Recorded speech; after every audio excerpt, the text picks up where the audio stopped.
Buenos días, chicos. Estamos en la materia de historia y el tema que vamos a abordar el día de hoy es Porfirio Díaz.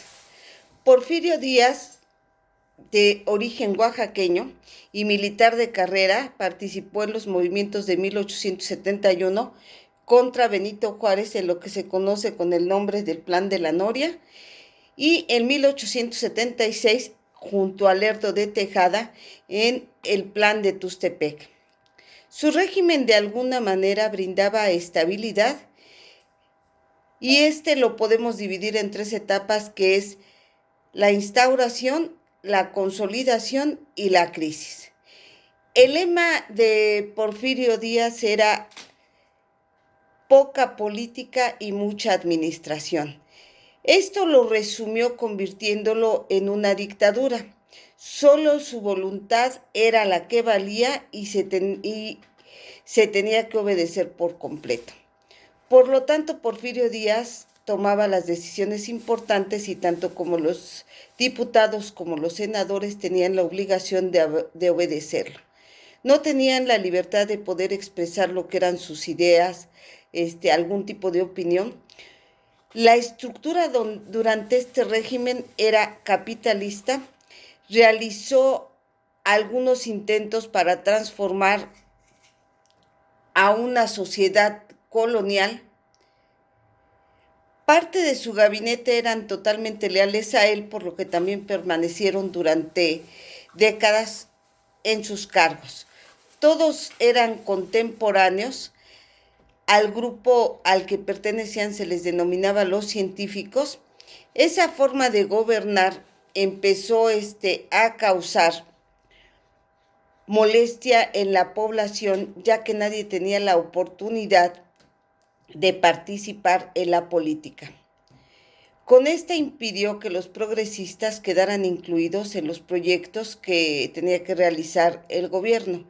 Encarceló y expulsó a un grupo importante de periodistas e intelectuales que no comulgaban con sus ideas. Impidió que se formaran agrupaciones políticas de oposición, y el único grupo que era permitido era el Partido de los Reeleccionistas. Por lo tanto, se apoderaron de lo que era el país durante 30 años.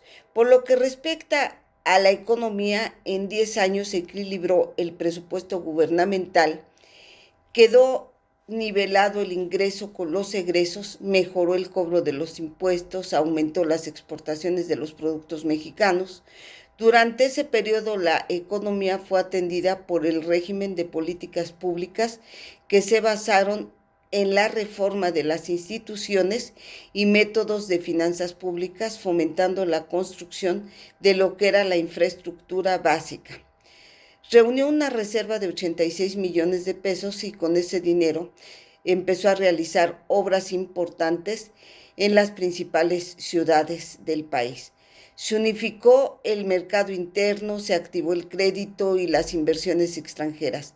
Hubo un auge ferroviario y portuario, mejoró el abasto en el país, aumentaron las exportaciones, sobre todo de la plata, desarrolló industrias en Puebla, Veracruz, Morelos, Ciudad de México, Querétaro y Guanajuato, cuyo giro principal era las telas, la cerveza, los dulces, cigarros, azúcar y químicos, entre otros.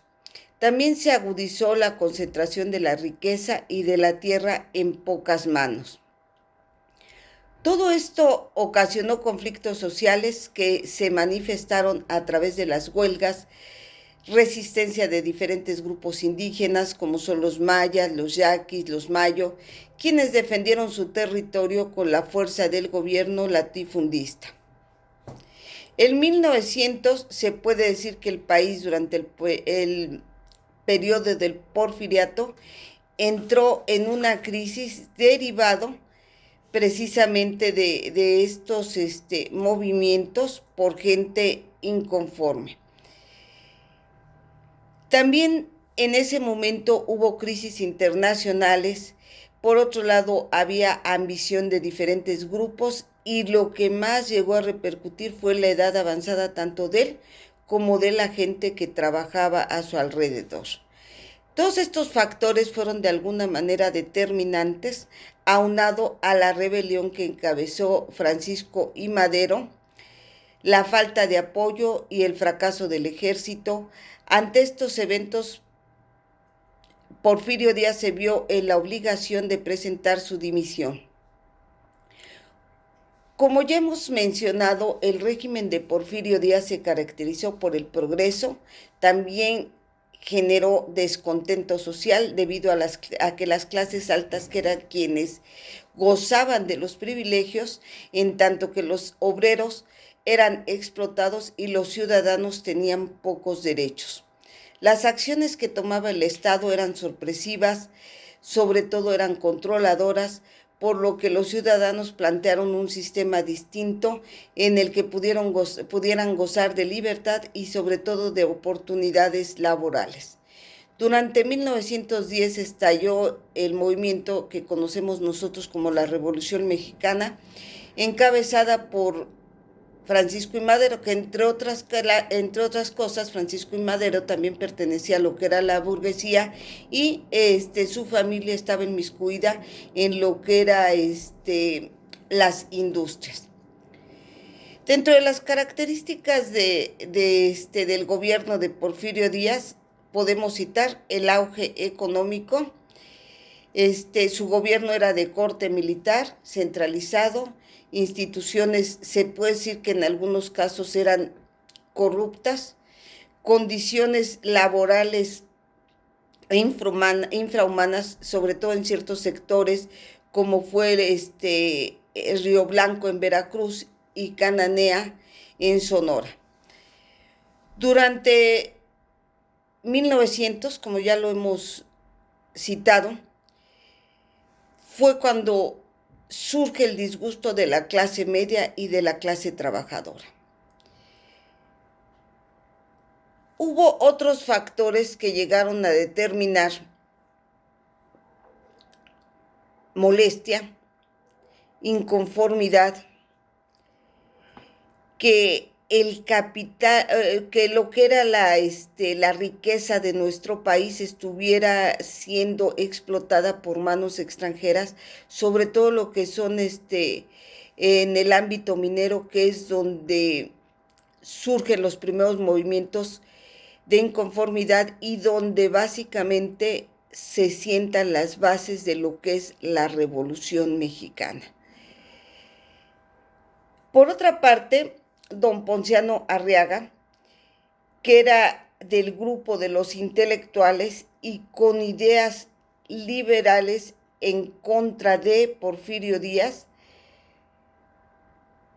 nace lo que se llama, en 1900 nace el periódico Regeneración, que era prácticamente, se enfocaba a lo que eran las críticas bastante serias en contra de Porfirio Díaz, y en 1906 se funda el Partido Liberal Mexicano,